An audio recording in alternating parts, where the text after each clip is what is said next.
ಕತೆ ಬಗ್ಗೆ ಈಗೇನು ಹೇಳುವಂಥ ಅವಶ್ಯಕತೆ ಇಲ್ಲ ಅಂದ್ಕೊಂಡಿದ್ದೀನಿ. ಯಾಕೆಂದರೆ ಲಾಸ್ಟ್ ಟೈಮ್ ಎಲ್ಲರದ್ದು ಲೈನ್ ಕತೆ ಏನು ಇದ್ರದ್ದು ವಿಷಯ ಏನು ಅಂತ ಹೇಳಿದ್ದೀನಿ. ಸಾಂಗ್ ಬಗ್ಗೆನೇ ಮಾತಾಡ್ತೀನಿ. ಈಗ ನೀವು ಮೊದಲನೇ ಸಾಂಗ್ ನೋಡಿದ್ರಿ, ಈಗ ಲಿರಿಕಲ್ ವಿಡಿಯೋ. ಈ ಸಾಂಗನ್ನು ಬಂದು ನಮ್ಮ ಕವಿರಾಜ್ ಅವರು ಬರೆದಿರುವಂಥ ಸಾಂಗ್ ಇದು. ವಾರ್ಷಿಕ ವೈಭವ ಮ್ಯೂಸಿಕ್ ಡೈರೆಕ್ಟ್ರು.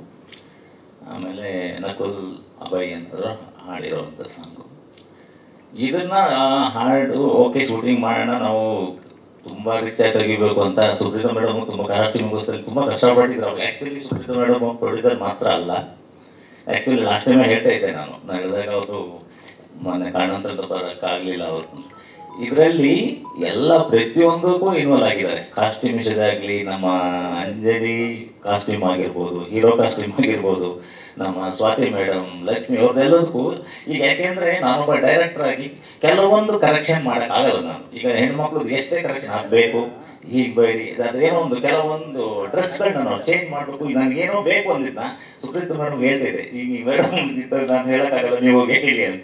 ಇವ್ರು ಹೋಗಿ ಹೇಳಿ ಕರೆಕ್ಷನ್ ಮಾಡಿ ಬರ್ತಾಯಿದ್ರು ಈ ಥರ. ಯಾಕೆಂದರೆ ನನಗೆ ನಿಜವಾಗೂ ಏನು ಅನಿಸ್ತಿತ್ತು ಅಂದರೆ, ಒಂದು ನಾನು ನೆಕ್ಸ್ಟ್ ಸಿನಿಮಾ ಮಾಡಿದ್ರೆ ಲೇಡಿ ಅಸೋಸಿಯೇಟ್ ಅಥವಾ ಡೈರೆಕ್ಟ್ ಇಟ್ಕೋಬೇಕು ಅನ್ನಿಸ್ತದೆ ನನಗೆ. ಸತ್ಯ, ಹೆಚ್ಚೆಚ್ಚು ಒಂದು ಸಿನಿಮಾ ಟೀಮಲ್ಲಿ ಹೆಣ್ಮಕ್ಳು ನೋಡೋಕೆ ನಮಗೂ ಖುಷಿ ಆಗುತ್ತೆ.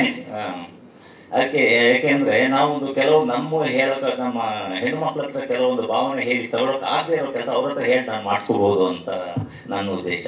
ಅದಕ್ಕೆ ನೆಕ್ಸ್ಟ್ ಯಾವ್ದಾದ್ರು ಸಿನಿಮಾ ಮಾಡಿದ್ರೆ ನಾನು ಒಬ್ಬ ಅಷ್ಟೇ ಕೋ ಡೈರೆಕ್ಟರ್ ಆಗಿ ಅಥವಾ ಇಲ್ಲ, ಈಗ ಸುಪ್ರೀತಾ ಮೇಡಮ್ ನಿಜವಾಗ್ಲೂ ಕರಿಬೋದು, ಬಟ್ ಅವ್ರೀಗ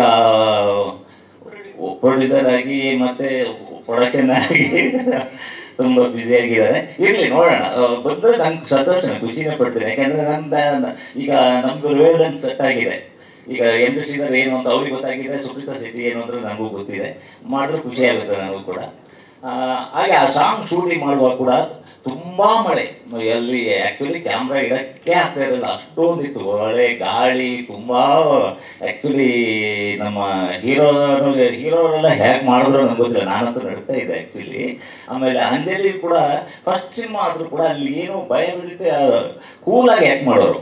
ಆ್ಯಕ್ಚುಲಿ ನಾನು ಅಂಜಲಿ ಬಗ್ಗೆ ಹೇಳಬೇಕು ಅಂದರೆ, ಅವರು ಮೊದಲನೇ ಹೀರೋಯಿನು, ಮೊದಲನೇ ಸಿನಿಮಾ ಅಂತ ನನಗೆ ಅನ್ನಿಸ್ಲಿಲ್ಲ. ಬಟ್ ಸಿನಿಮಾ ಕ್ಯಾಮ್ರಾ ಮುಂದೆ ಬಂದರೆ ನ್ಯಾಚುರಲಾಗಿ ಆ್ಯಕ್ಟ್ ಮಾಡಿ ನ್ಯಾಚುರಲ್ ಹೋಗೋರು. ಆಮೇಲೆ ಚಳಿ ನನಗಿದು ಹೊಸ ಥರ ನಂಗೆ ಆಗ್ತಾ ಇಲ್ಲ ಅಂತ ಯಾವುದೂ ಹೇಳೇ ಇಲ್ಲ, ಚೆನ್ನಾಗೂ ಮಾಡೋರು. ಬಟ್ ಅವ್ರ ಹತ್ರ ಒಂದು ಇದಿದೆ, ಏನೋ ಒಂದು ಸ್ಪಾರ್ಕ್ ಇದೆ.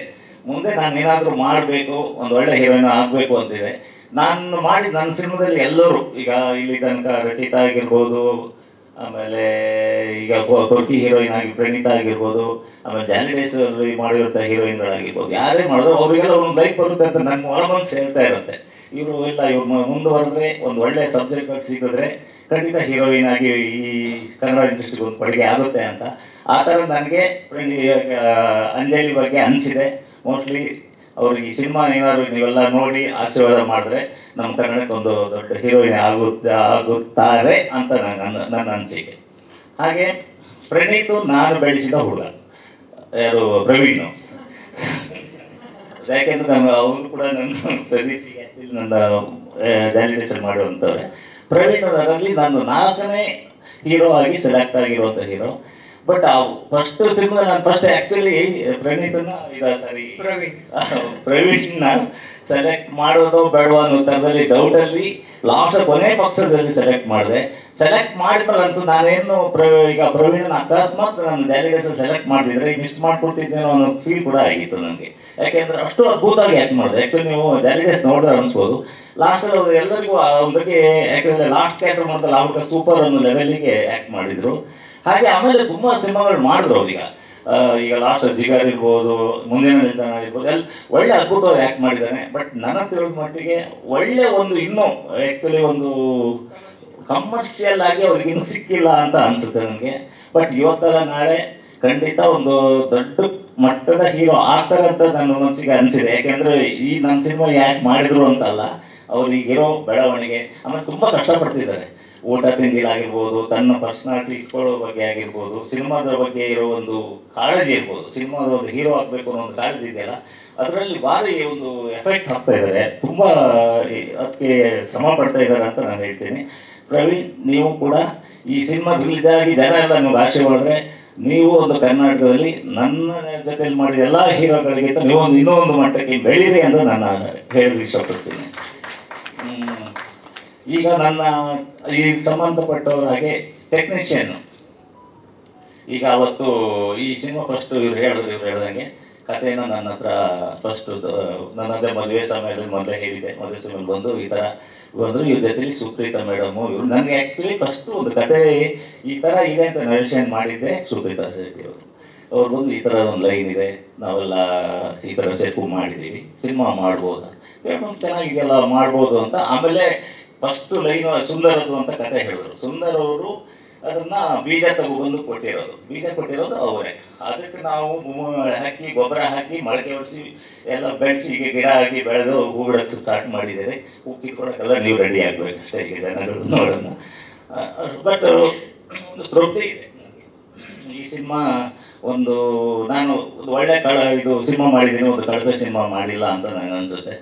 ಚೆನ್ನಾಗಿ ಬಂದಿದೆ. ಹಾಗೆ ಈಗ ನಾನು ಸಾಂಗ್ ಬಗ್ಗೆ ಹೇಳಬೇಕು ಅಂದರೆ ಇನ್ನು 2ನೇ ಸಾಂಗು ನಾಗೇಂದ್ರ ಪ್ರಸಾದ್ ಅವರು ಬರೆದಿರುವಂಥ ಸಾಂಗು. ಅದನ್ನು ಟ್ಯೂನ್ ಮಾಡಿದಾಗ ಕೂಡ ವಾಸುಕಿ ವೈಭವ್ ಬರಬೇಕಾಗಿತ್ತು, ಬಂದಿಲ್ಲ. ಅದಕ್ಕೆ ನಾವು ಸುಪ್ರೀತಾ ಮೇಡಮ್ ಅವರು ತುಂಬ ಹೋರಾಡಿದೆ. ನನಗೆ ಇಷ್ಟ ಆಗಿರಲಿಲ್ಲ ಕೆಲವೊಂದು ಟ್ಯೂನ್ಗಳು, ತುಂಬ ಟ್ಯೂನ್ ಮಾಡೋರು, ಬಟ್ ಅವ್ರ ಸ್ಟೈಲಲ್ಲಿ ಮಾಡೋರು, ಅವ್ರು ಚೆನ್ನಾಗಿ ಅವ್ರಿಗೆ ಅನ್ಸೋದು, ನನಗೆ ಅನ್ನಿಸ್ತಿರ್ಲಿಲ್ಲ. ಇಲ್ಲ ನಾಗೇಂದ್ರ ಸರ್ ನಂಗೆ ಹೊಡಿತಾರೆ ಈಗ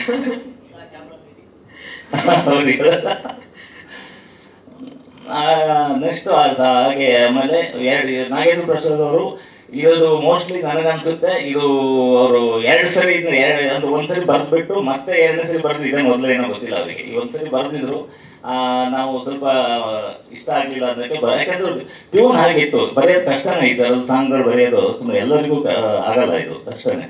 ಆಮೇಲೆ 2ನೇ ಸರಿ ಬರೆದಾಗ ಈ ಥರ ಒಂದು ಲಿರಿಕ್ಸ್ ಓಕೆ ಆಯಿತು. ಆಮೇಲೆ ಈ ಸಾಂಗನ್ನು ಮಾಡೋದು, ಇದನ್ನ ಕಾಲೇಜಲ್ಲಿ ಸಾಂಗ್ ಶೂಟ್ ಮಾಡೋದು. ಇದನ್ನ ಶೂಟ್ ಮಾಡುವಾಗಲೂ ಅಷ್ಟೇ ನಾವು ಇದನ್ನು ಸೀನ್ ಥರ ತೊಗೊಂಡು ಹೋಗೋದಾ ಅಥವಾ ಸಾಂಗ್ ಥರ ತೊಗೊಂಡು ಹೋಗೋದಾ ಗೊತ್ತಾಗ್ತಿರಲಿಲ್ಲ ಆ ಟ್ಯೂನಿಗೆ. ಹಾಗೆ ಈ ಸಾಂಗ್ ಟೋಟಲಿ ಎಲ್ಲ ಹುಡುಗರು ಒಳ್ಳೆ ಪರ್ಫಾರ್ಮ್ ಮಾಡಿದ್ರು. ಇವತ್ತು ಜನ ನೋಡ್ಬಿಟ್ಟು ಎಲ್ಲ ಖುಷಿ ಪಡ್ತಿದ್ದಾರೆ. ಈಗ ಜನ ಅಂದರೆ ನಮ್ಮವರೇ, ನಮ್ಮ ಟೆಕ್ನಿಷಿಯನ್ ನೋಡಿದ್ದು. ಈಗ ಇನ್ಮೇಲೆ ನೀವು ನೋಡಬೇಕಷ್ಟೇ, ಇನ್ನೂ ಮುಂದಿನ ವಾರ ಅದು ಬರ್ಬೋದು ಅನಿಸುತ್ತೆ. ಆಮೇಲೆ 3ನೇ ಸಾಂಗು ನೈಟ್ ಸಾಂಗ್. ಅದು ಆ್ಯಕ್ಚುಲಿ ಗಾಂಚಲಿ ಗಂಗವ್ವ ಅಂತೇಳಿ ಒಂದು ಸಾಂಗು. ಅದು ಸಿಚುವೇಶನಲ್ಲಿ ಸಿನಿಮಾದಲ್ಲಿ ಒಂದು ಸಿಚುವೇಶನ್ ಬರುವಂಥ ಸಾಂಗು. ಅದು ಕೂಡ ಈಗ ನಮ್ಮ ಕವಿರಾಜ್ ಅವರು ಬರೆದಿರುವಂಥ ಸಾಂಗ್ ಅದು. ಅದು ಈಗ ಅದನ್ನ ಸಾಂಗ್ ಮಾಡುವಾಗಲೂ ಅಷ್ಟೇ ನಾವು ಅದು ಮಳೆ, ಅವಾಗಲೂ ಸಹ ನೈಟೆಲ್ಲ ಮಳೆ ಬಿದ್ದಾಗ ಇವರು ಸುಪ್ರೀತಾ ಮೇಡಮ್ ಅವರು ಅದಕ್ಕೂ ಅಷ್ಟೇ ಕಾಸ್ಟ್ಯೂಮ್ ಬಗ್ಗೆ ತುಂಬ ಕಾಳಜಿ ತಗೊಂಡು ಕಾಸ್ಟ್ಯೂಮ್ ನಮ್ಮ ಪ್ರೊಡ್ಯೂಸರ್ಗೆ ಯಾಕೆಂದರೆ ಅವಾಗಿಂದ ಅಷ್ಟೇ. ಯಾಕೆಂದರೆ ಮೊದಲೇ ಹೇಳಿದ್ದೆ ನಿಮಗೆ, ಪ್ರೊಡ್ಯೂಸರ್ ಹತ್ರ ಸ್ವಲ್ಪ ದುಡ್ಡು ಟೈಟ್ ಆಗಿಬಿಟ್ಟಿದೆ, ಕಾಸ್ಟ್ಯೂಮ್ ದುಡ್ಡಿದೆ. ನಾನು ಮೇಡಮ್ಗೆ ಹೇಳ್ತಾ ಇದ್ದೆ, ನನಗೆ ಅದೆಲ್ಲ ಗೊತ್ತಿಲ್ಲ, ಡ್ರೆಸ್ ಹೆಂಗಾರು ಮಾಡಿ ಡ್ರೆಸ್ಗಳನ್ನ ಚೆನ್ನಾಗಿರೋದು ಮಾಡಿ ಅಂತ. ಅದು 3-4 ಚೇಂಜ್ ಬೇಕು ಅಂದಾಗ ಸ್ವಲ್ಪ ಕಷ್ಟ ಆಗುತ್ತೆ ವಿತ್ ಡ್ಯಾನ್ಸರ್. ಹಾಗಾಗಿ ಆಮೇಲೆ ಅವರು ಡ್ರೆಸ್ ಎಲ್ಲ ಹೇಗೋ ಮಾಡಿ ಸುಪ್ರೀತಾ ನನಗೆ ಯಾಕೆಂದರೆ ನೆಕ್ಸ್ಟ್ ನಾನು ಅಸೋಸಿಯೇಟ್ ಲೇಡಿ ಸುಪ್ರೀತಾ ಮೇಡಮ್ ಅಂತವ್ರಿಗೆ ಬೇಕು ಅಂತ ಹೇಳೋದಕ್ಕೆ ಉದ್ದೇಶ ಅದೇನೆ. ಯಾಕೆಂದರೆ ನಾವು ಏನೇ ಕಷ್ಟಗಳಿದ್ದು ಅವ್ರ ಹತ್ರ ಹೇಳ್ಬಿಟ್ಟು ಕೆಲಸ ಮಾಡಿಸ್ಕೋಬೋದು. ಹಾಗಾಗಿ ಡ್ರೆಸ್ಗಳಲ್ಲಿ ಕಾಸ್ಟ್ಯೂಮ್ಸ್ ಎಲ್ಲ ನಮಗೇನು ಈಗ ನೀವೇನು ಸ್ಕ್ರೀನಲ್ಲಿ ನೋಡಿದ್ರು ಅದಕ್ಕೆಲ್ಲ ಒಂದು ವ್ಯವಸ್ಥೆ ಪ್ರೊಡ್ಯೂಸರ್ ಥ್ರೂ ಮಾಡಿಸಿ ಇವತ್ತು ಸಾಂಗನ್ನು ಈ ಲೆವೆಲಿಗೆ ಬಂದಿದೆ. ಸಿನಿಮಾ ನಾವೀಗ ಜಾಸ್ತಿ ಸಿನಿಮಾ ಬಗ್ಗೆ ಮಾತ್ರ ಅಲ್ಲ, ಸಾಂಗ್ ನೋಡಿದ್ದೀರಾ. ನಾಳೆ ಸಿನಿಮಾನ ಗೆಲ್ಲಿಸಿ ನಾಳೆ ಎಲ್ಲರಿಗೂ ಸಾಂಗ್ ನೀವೇ ನೋಡು ಹಾಗೆ ಮಾಡಬೇಕು. ಯಾಕಂದರೆ ನಾವು ಇಲ್ಲಿ ನೀವು ಮಾತ್ರ ತೋರಿಸಿದ್ದೀವಿ, ನೀವು ನಾಳೆ ಜನಗಳನ್ನ ಇನ್ನು ಇಷ್ಟಪಟ್ಟು ನೋಡೋ ಥರ ಮಾಡಿ. ಈ ಸಿನಿಮಾ ಸಾಂಗ್ ಓಕೆ, ಜನಗಳು ಇಷ್ಟಪಡ್ತಾರೆ ಅಂತ ಗೊತ್ತಾದರೆ ನಾವು ಇನ್ನೊಂದು ಈ ಥರದ ಸಿನಿಮಾ ಪ್ರಯತ್ನ ಮಾಡ್ಬೋದು ಅಂತ ನನಗೆ ಅನ್ನಿಸ್ತೆ. ಪ್ರೊಡ್ಯೂಸರ್ ಯಾವ ಮಾಡೋಣ?